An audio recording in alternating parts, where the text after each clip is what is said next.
Halo sahabat YouTube, Assalamualaikum. Selamat datang kembali di channel Rudy Tukang Ulin.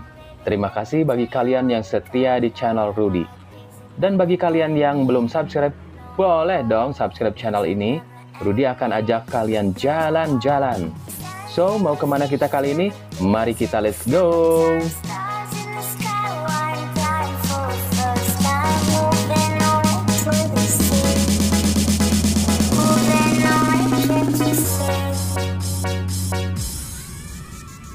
Sakit sekali itu tadi.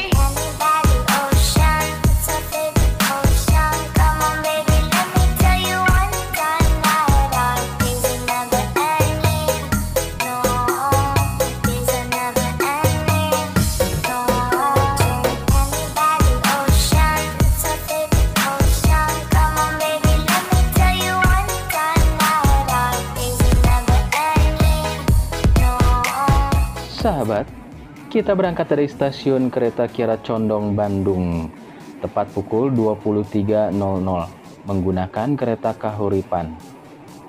Tiket kereta ekonomi Kahuripan adalah Rp80.000 dengan syarat harus sudah vaksin booster.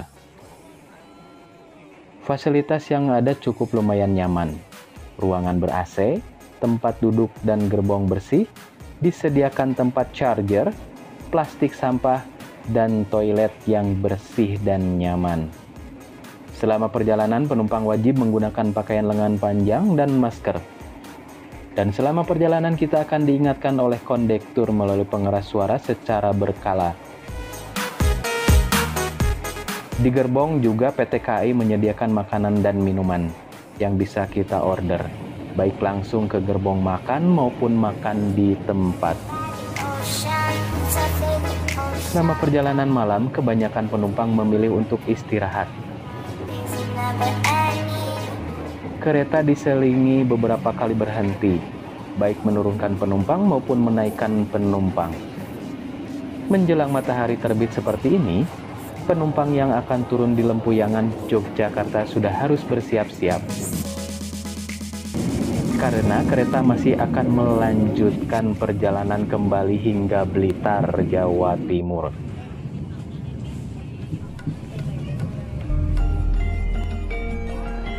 Nah, sahabat, kita sudah tiba di stasiun kereta Lempuyangan.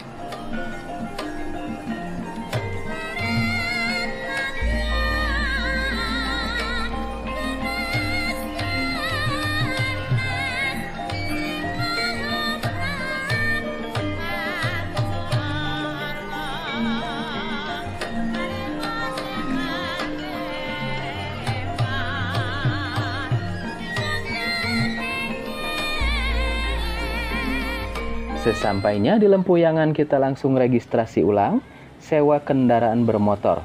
Kebetulan di stasiun ini banyak sekali tempat penyewaan motor dengan harga bervariasi, mulai dari Rp70.000 hingga Rp300.000 per hari, tergantung jenis sepeda motor yang akan kita sewa. Di sepanjang jalan ini kita bisa sarapan pagi, mulai dari gudeg, pecel maupun nasi rames yang dijajakan.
Destinasi pertama kita adalah Candi Prambanan, di mana jarak tempuh sekitar 20 menit dari stasiun Lempuyangan menggunakan sepeda motor. Candi Prambanan dibangun pada abad ke-9 Masehi, menjulang tinggi setinggi 47 meter dengan ornamen yang mengagumkan. Kecantikan candi Hindu ini tak tertandingi. Candi Prambanan terletak 17 km ke arah timur dari pusat kota Jogja dan bisa dijangkau dengan bus Trans Jogja maupun kendaraan pribadi. Loket tiket reguler buka setiap hari pukul 8 hingga pukul 17.15 waktu Indonesia Barat. Tetapi kita bisa masuk lebih awal dengan menggunakan paket peruputan pukul 6.30 hingga pukul 8 waktu Indonesia Barat. Waktu terbaik untuk mengunjungi Candi Prambanan adalah pagi-pagi sekali, saat udara masih segar. Hari Senin, pengunjung tidak diperbolehkan masuk ke halaman candi. Harga tiket masuk Candi Prambanan adalah Rp50.000 untuk dewasa dan Rp25.000 untuk anak usia 3 hingga 10 tahun. Ada diskon 50% untuk rombongan pelajar mahasiswa minimal 20 orang. Sahabat, mari kita bahas sekilas tentang sejarah Candi Prambanan ini.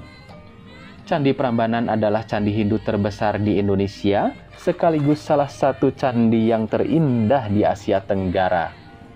Menurut prasasti Siwagra, candi ini mulai dibangun pada masa pemerintahan Rakai Pikatan, pertengahan abad ke-9 dari Kerajaan Mataram kuno. Namun oleh sebab yang masih misterius, pusat kerajaan pindah ke Jawa Timur di akhir abad ke-10. Candi yang megah ini pun terbengkalai dan sebagian tertimbun material letusan Gunung Merapi. Perlahan-lahan wilayah Prambanan menjadi hutan lebat. Beratus-ratus tahun kemudian, barulah reruntuhan candi ini ditemukan kembali. Pada saat itu belum diketahui sejarah candi ini sehingga terciptalah legenda Roro Jongrang yang diceritakan secara turun-temurun. Upaya pemugaran candi secara misterius. Upaya pemugaran candi secara serius dimulai sejak 1930-an dan pemugaran candi utama baru rampung tahun 1953. Diperkirakan ada 240 candi besar dan kecil di kompleks Candi Prambanan. Namun hanya 18 candi yang berhasil dipugar, sisanya adalah tumpukan batu yang berserakan. Candi Prambanan dihiasi relief yang menceritakan kisah Ramayana dan Krisnayana. Kisah Ramayana dimulai dari kelahiran Rama, penculikan Sinta istri Rama oleh Rahwana, upaya penyelamatan Sinta oleh Hanoman, Panglima Kera, pertemuan kembali Rama dan Sinta, hingga penyerahan tahta Rama kepada anaknya.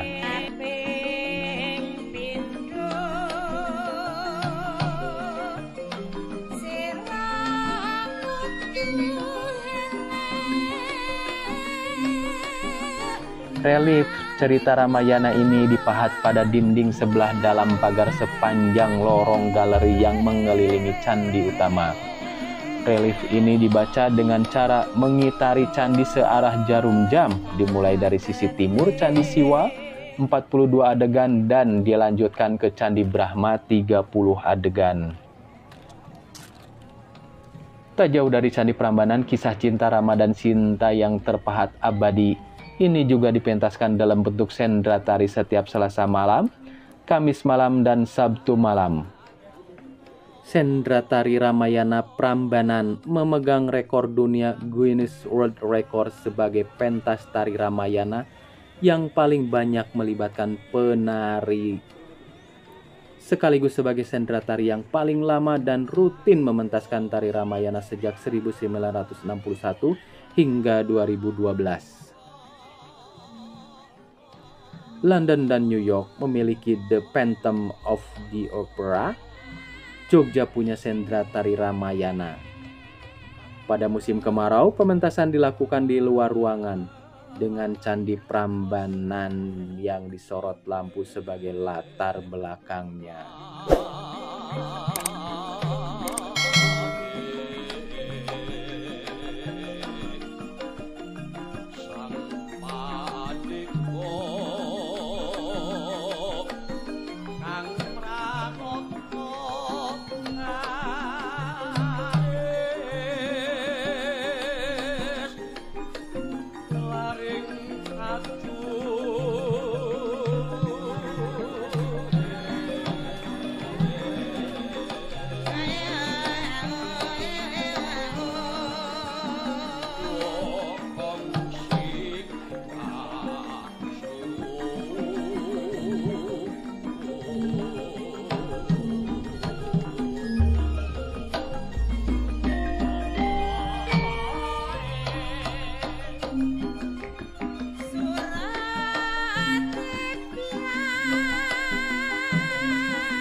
Agenda selanjutnya, setelah kita beristirahat di homestay hingga sore, kita jalan-jalan di kawasan Malioboro, Yogyakarta.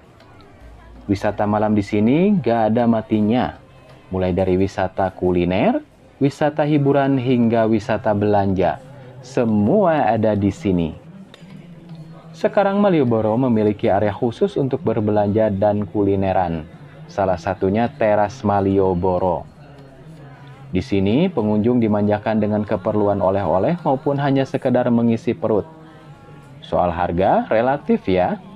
Tapi bila ingin lebih murah lagi, kita bisa bergeser sedikit ke area pinggiran Malioboro. Di sana seperti biasa terdapat penjual angkringan yang terkenal dengan nasi kucing dan kopi josnya. Seperti apa kopi jos itu? Kopi yang diseduh seperti biasa, namun ditambahkan bara api ke dalamnya sehingga menimbulkan suara jos. Unik kan?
Nah, destinasi selain Malioboro saat malam berikutnya adalah Tugu Jogja.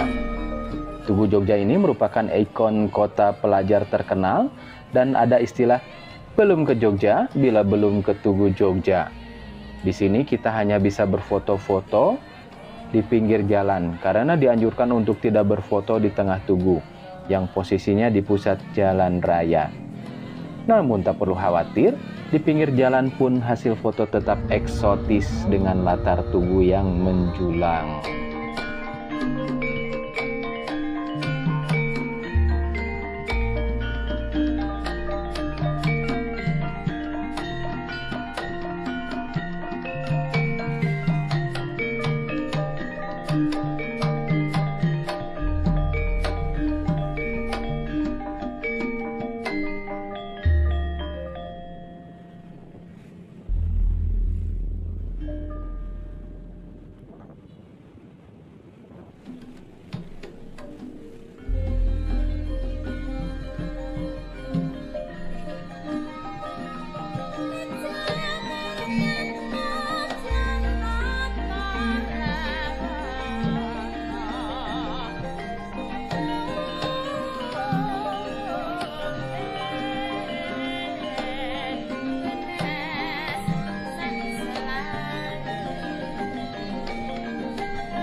Keesokan harinya, kita bisa memilih destinasi terdekat dengan kota.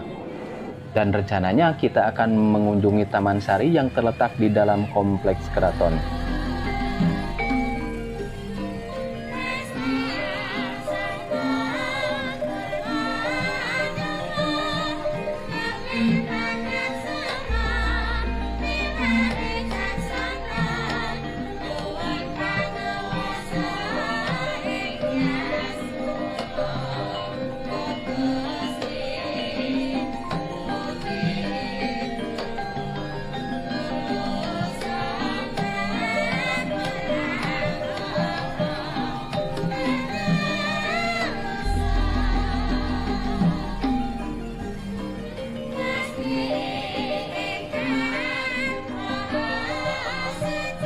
Namun, sebelumnya kita akan berbelanja oleh-oleh khas kota Jogja, yaitu bakpia patok. Ingin tahu bakpia apa yang paling terkenal dan enak? Ikuti terus Rudi ya.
Berkunjung ke kolam Taman Sari ini cukup ekonomis. Dengan tiket Rp5.000, kita bisa mengunjungi kompleks situs keraton dan menemukan spot foto terbaik. Dengan berkunjung ke Taman Sari Jogja ini juga, sahabat akan menyaksikan kokoh dan megahnya bangunan zaman dulu. Bangunannya memiliki gaya Portugis, namun kental dengan simbol-simbol Jawa. Taman Sari juga dibangun pada masa pemerintahan Sultan Hamengkubuwono I, yakni pada tahun 1758. Taman ini dibangun di atas puing-puing pesanggerahan, Garjitiwati atau bekas keraton lama.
Taman Sari Jogja dibangun di atas lahan seluas 10 hektar lebih dengan memiliki 57 bangunan indah nan kokoh. Bangunan-bangunan tersebut meliputi kolam pemandian, danau buatan beserta pulaunya, lorong bawah tanah, kanal air, jembatan gantung, serta beberapa bangunan lainnya. Pembangunan Taman Sari Jogja ini dimulai setelah proses penandatanganan Perjanjian Giyanti pada tahun 1755, di mana sebelumnya telah terjadi perpecahan di dalam keraton sendiri, yang mengakibatkan terbelahnya Mataram menjadi dua bagian, yakni Kesultanan Surakarta dan Kesultanan Yogyakarta. Taman Sari ini dimaksudkan sebagai tempat untuk menenteramkan hati, tempat untuk beristirahat, serta tempat untuk rekreasi Sultan beserta keluarga. Selain itu, Taman Sari Jogja ini berfungsi juga sebagai benteng pertahanan dalam menghadapi musuh. Arsitek bangunan Taman Sari Jogja dipimpin oleh seorang kebangsaan Portugis yang dikenal dengan nama Demang Tegis. Sehingga bangunan dari Taman Sari Jogja dominan bergaya Portugis meski tak terlepas dari simbol-simbol Jawa.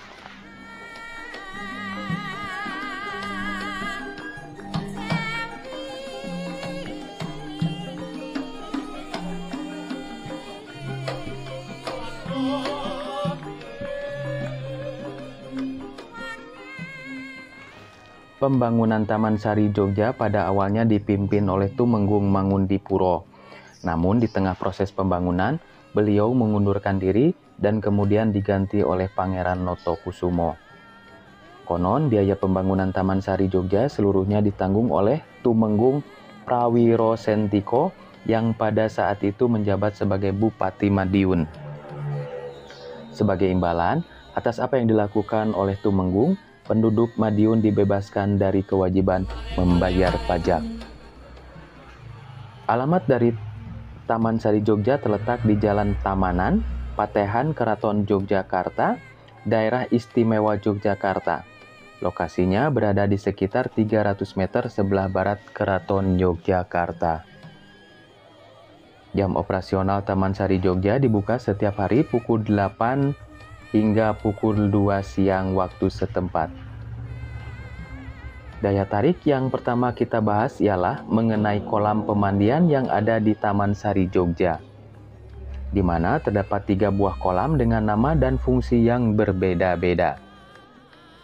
Nama dan fungsi dari kolam-kolam tersebut adalah Umbul Pamuncar untuk para selir raja, Umbul Kawitan untuk putra-putri raja, dan Umbul Panguras Kolam untuk raja. 2 buah kolam yakni Umbul Pamuncar dan Umbul Kawitan letaknya dekat dengan pintu gerbang.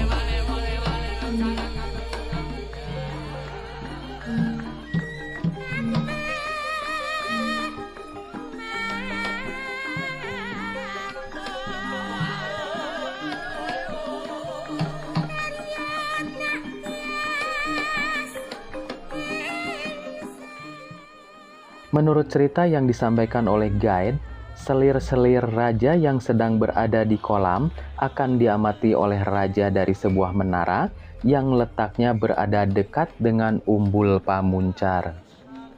Kemudian raja akan melemparkan bunga kantil ke arah Umbul Pamuncar. Barang siapa yang terkena bunga kantil tersebut akan ikut ke Umbul Panguras bersama raja. Kolam-kolam tersebut dihiasi dengan ornamen air mancur dengan bentuk seperti kepala naga dengan hiasan pot di sekelilingnya. Selain itu, di setiap penjuru kolam terdapat tempat untuk menyalakan dupa atau wewangian yang akan dinyalakan ketika raja, para selir, dan putra-putri raja sedang mandi. Lokasi selanjutnya bernama Sumur Gumuling, yang menjadi lokasi favorit pengunjung untuk berfoto. Sumur Gumuling bukanlah sebuah sumur biasa, melainkan sebuah masjid bawah tanah.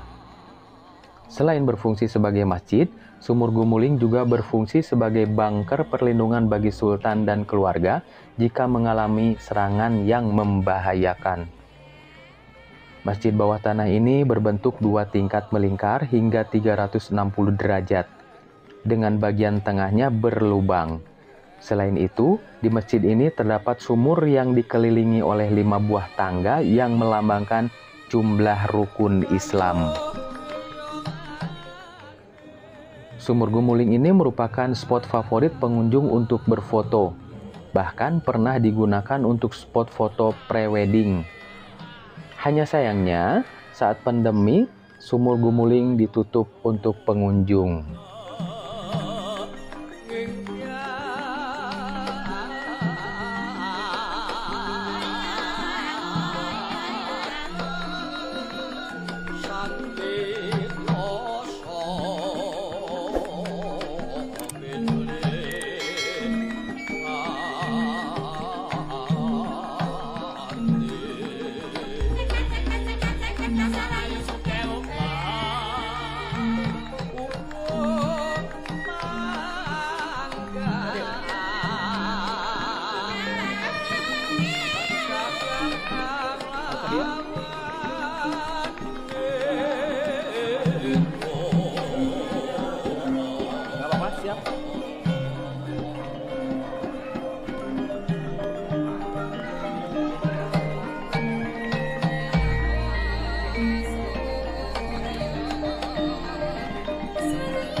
Tempat terakhir yang akan kita kunjungi adalah 0 km yang berada di sekitar Museum Benteng Frederburg.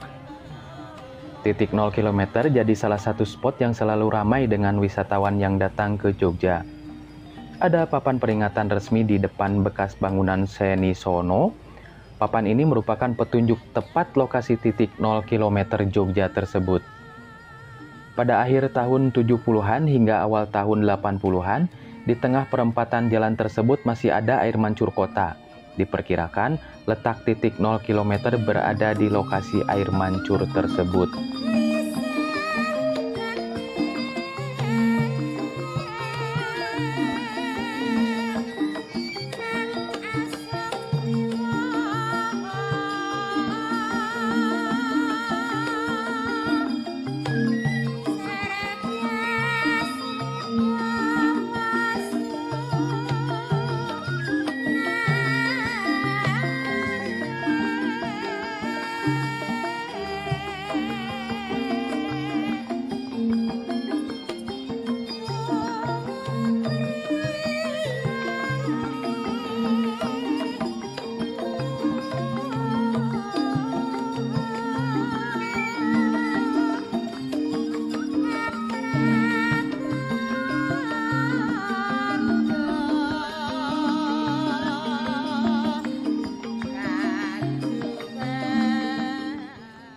Kawasan 0 km juga dekat dengan sentra perekonomian warga Jogja. Sebut saja Malioboro, Pasar Beringharjo, kawasan Jalan Kyai Ahmad Dahlan, serta kawasan Jalan Wijilan yang selalu dipadati wisatawan.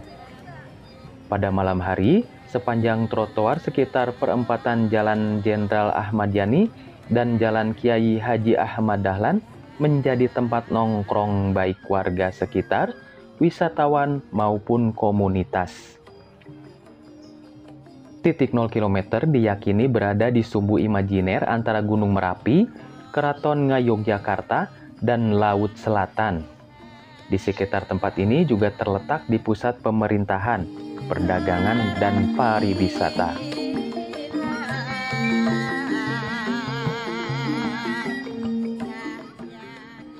Kemudian ada bangunan yang mempunyai halaman paling luas di sepanjang ruas dari keraton hingga Tugu Kota Jogja, yaitu Istana Kepresidenan, Gedung Agung. Gedung ini selesai dibangun pada tahun 1832.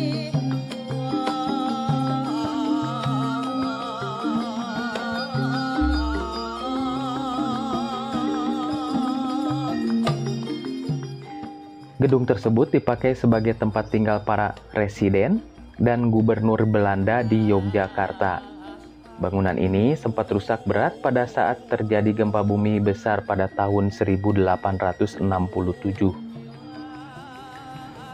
Pada zaman penjajahan Jepang, gedung ini menjadi kediaman resmi Kochi Jimukyoku Tyokan, pengusaha Jepang di kota Yogyakarta.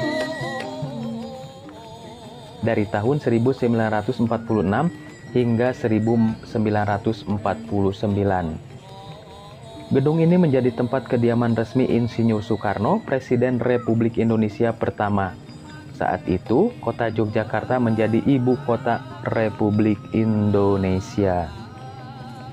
Kini, Gedung Agung merupakan salah satu istana Presiden Republik Indonesia yang ada di luar Jakarta.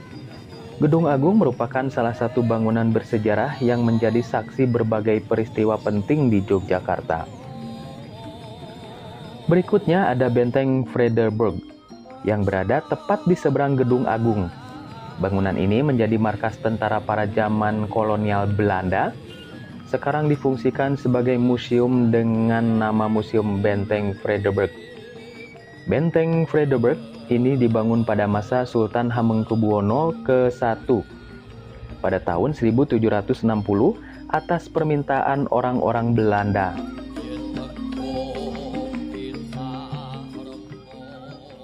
Bangunan benteng ini disempurnakan pada 1787 dan diberi nama Benteng Rustenburg atau Benteng Peristirahatan. Bangunan Benteng Frederberg juga sempat rusak berat saat terjadi gempa bumi besar tahun 1867. Setelah dilakukan pembenahan, namanya diganti jadi Benteng Frederberg, yang berarti Benteng Perdamaian. Masyarakat Jogja tempo dulu menyebut benteng ini dengan nama Loji Gede. Sementara barak-barak tentara di belakangnya disebut Loji Cilik. Gedung Agung yang berada tepat di depannya karena memiliki taman yang luas disebut sebagai Loji Kebon. Di sisi timur Jalan Kiai Haji Ahmad Dahlan, dulu kala berdiri toko bernama Envy.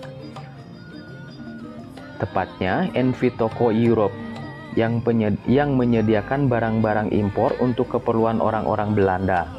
Setelah masa kemerdekaan, bekas bangunan toko ini dulunya dipergunakan sejumlah kantor, diantaranya sebagai kantor Kementerian Penerangan, kantor Persatuan Wartawan Indonesia, serta perwakilan kantor berita Antara.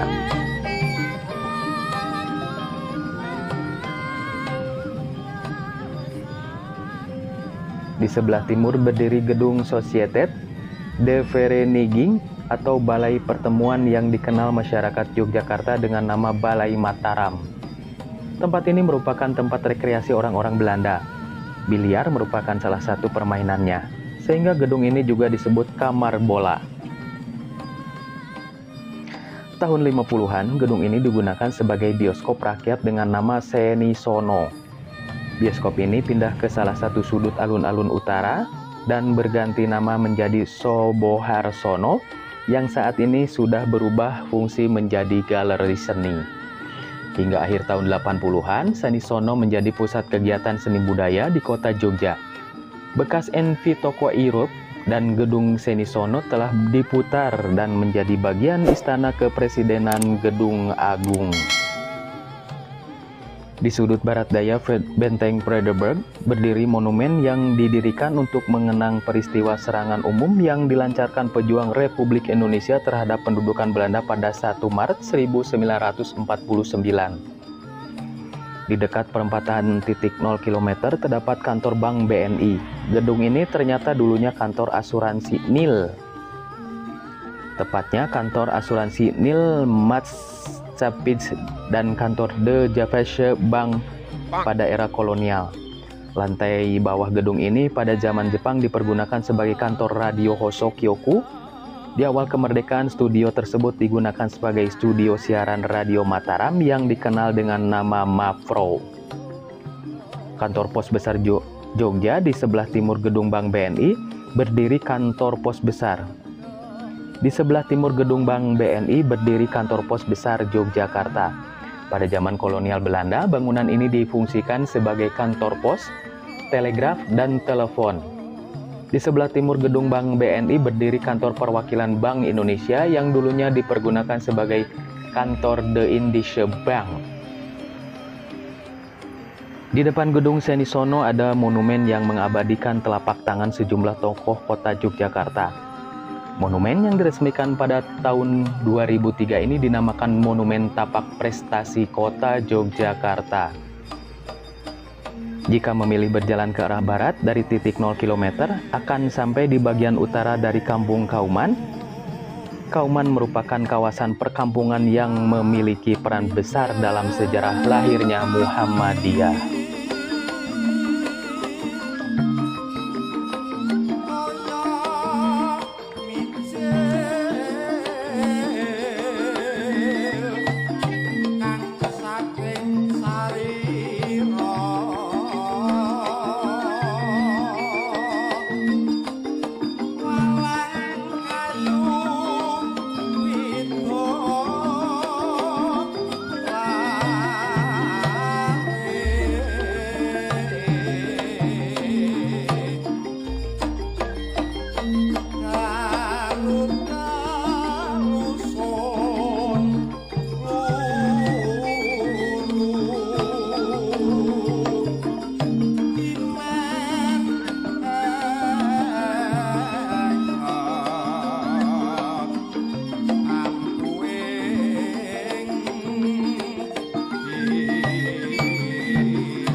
Nah, itu tadi jalan-jalan Rudi ke Jogja ya sahabat.